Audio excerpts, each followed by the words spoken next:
ED అధికారులకు ఆదేశాలు ఇవ్వాలన్న కవిత పిటిషన్పై విచారించిన సుప్రీంకోర్టు తదుపరి విచారణను ఈ నెల 19కి వాయిదా వేసింది. ఈ నేపథ్యంలో అనూహ్య పరిణామంతో గులాబీ శ్రేణుల్లో కొంత కలవరం మొదలైంది. అయితే ఇప్పటికీ అధికారం కోల్పోయినా ఈ ఎన్నికల్లో అయినా మెజారిటీ సీట్లు సాధించాలని బీఆర్ఎస్ అధిష్టానం కసరత్తు చేస్తుండగా గులాబీ నేతలు ఒక్కొక్కరిగా కారు దిగుతూ గులాబీ అధినేత కేసీఆర్కు షాకుల మీద షాకులు ఇస్తున్నారు.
బీఆర్ఎస్ ఎమ్మెల్సీ కవిత ఇంట్లో ఈడీ అధికారులు సోదాలు కొనసాగుతున్నాయి. హైదరాబాద్ నివాసంలో ఢిల్లీ నుంచి వచ్చిన 12 మంది అధికారుల బృందం తనిఖీలు చేపట్టారు. ఢిల్లీ లిక్కర్ స్కామ్ కేసులో ఈడీ జాయింట్ డైరెక్టర్ నేతృత్వంలో ఈ సోదాలు అయితే కొనసాగుతున్నాయి. 4 టీంలుగా ఏకకాలంలో సెర్చ్ చేస్తున్నారు. ఇక కవితతో పాటు ఆమె భర్తల వ్యాపార లావాదేవీలపై ఈడీ అధికారులు ఆరా తీస్తున్నారు. ముందుగా కవితతో పాటు ఆమె సహాయకుల ఫోన్లను స్వాధీనం చేసుకున్నారు. లోపలి నుంచి బయటికి, బయట నుంచి లోపలికి ఎవరూ వెళ్లకుండా జాగ్రత్తలు తీసుకున్నారు. మరోవైపు 3 గంటలుగా కొనసాగుతున్న సోదాలు రేపు ఉదయం వరకు కొనసాగే అవకాశం కూడా కనిపిస్తుంది. అయితే కవిత స్టేట్మెంట్ను ఈడీ అధికారులు రికార్డ్ చేస్తున్నారు.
బీఆర్ఎస్ ఎమ్మెల్సీ కవిత ఇంట్లో ఈడీ అధికారులు సోదాలు కొనసాగుతున్నాయి. హైదరాబాద్ నివాసంలో ఢిల్లీ నుంచి వచ్చిన 12 మంది అధికారుల బృందం ఈ తనిఖీలు చేపట్టారు.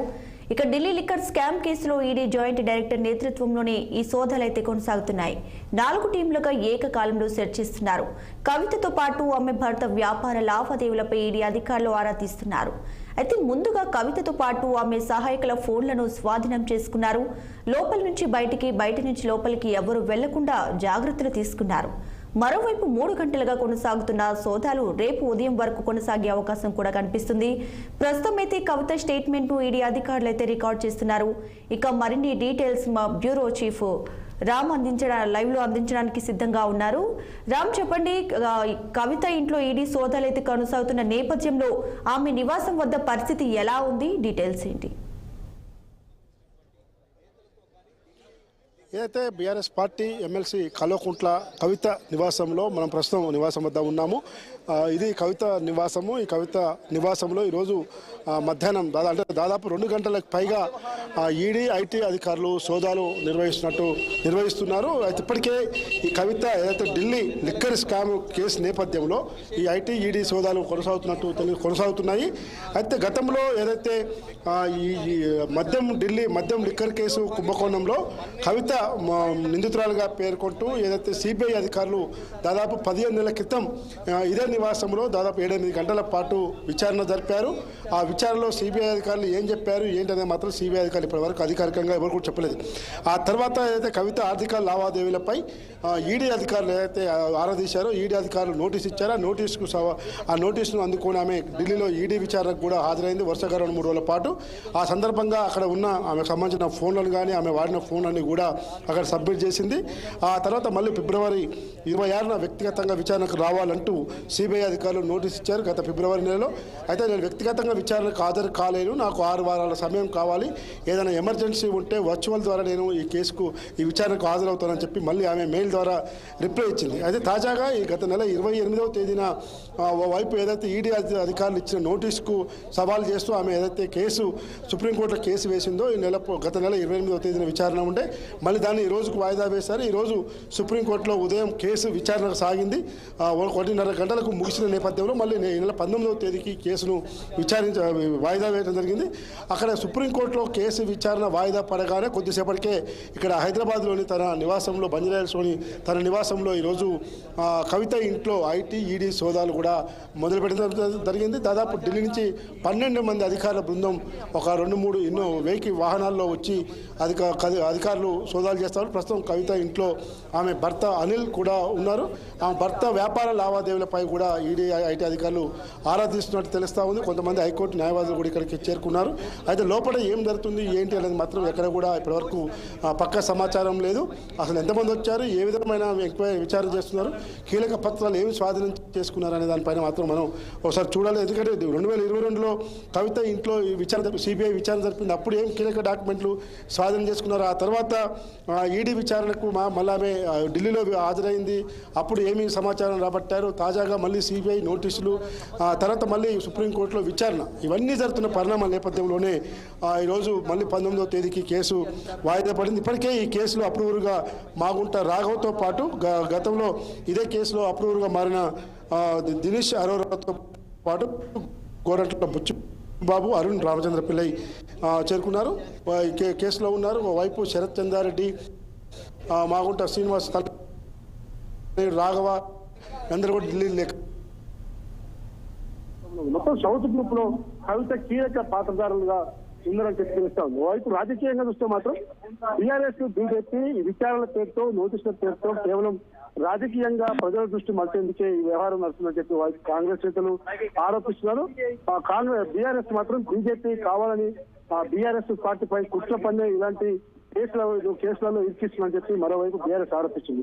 అయితే రేపు మధ్యాహ్నం 3 గంటలకి ఎన్నికల షెడ్యూల్ వైపు లోక్సభ ఎన్నికలతో పాటు 5 రాష్ట్రాల అసెంబ్లీ ఎన్నికల షెడ్యూల్ వెలువడిన నేపథ్యంలో ఈ రోజు ఈడీ విచారణ, ఈడీ ఐటీ అధికార సోదాలు మల్కాజ్గిరి హైదరాబాద్ నగరానికి ప్రధాని నరేంద్ర మోడీ మల్కాజ్గిరి పార్లమెంట్ నియోజకవర్గంలో రోడ్ షో కార్యక్రమము, రేపు నాగర్ కర్నూలులో రోడ్ షో కార్యక్రమం నేపథ్యంలో ప్రధాని తెలంగాణ రాష్ట్ర రాజధానితో పాటు ఇతర జిల్లాల్లో కూడా రోడ్ షో కార్యక్రమం ప్రచారం నిర్వహించిన నేపథ్యంలో ఈ ఈడీ ఐటీ సోదాలు మాత్రం కొంత రాజకీయ కలవరానికి దారితీస్తా ఉన్నాయి.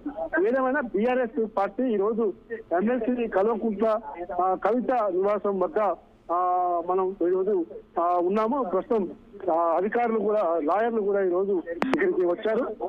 వస్తున్న నేపథ్యంలో భరత్ గారు చెప్పండి, ఏంటి తాజా సమాచారం, సమాచారం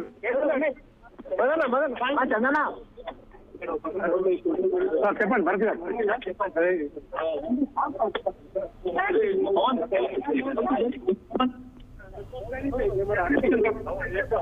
ఏంటంటే సుప్రీంకోర్టులో ఈడీ విచారణ ఉంది కదా, ఈడీ సంబంధించి సుప్రీంకోర్టులో ఉంది. భరత్ గారు ప్రయత్నం చేస్తారు. కోర్టులో కేసు పెండింగ్ ఉన్నది. కోర్టులో అండర్టేకింగ్ ఇచ్చింది.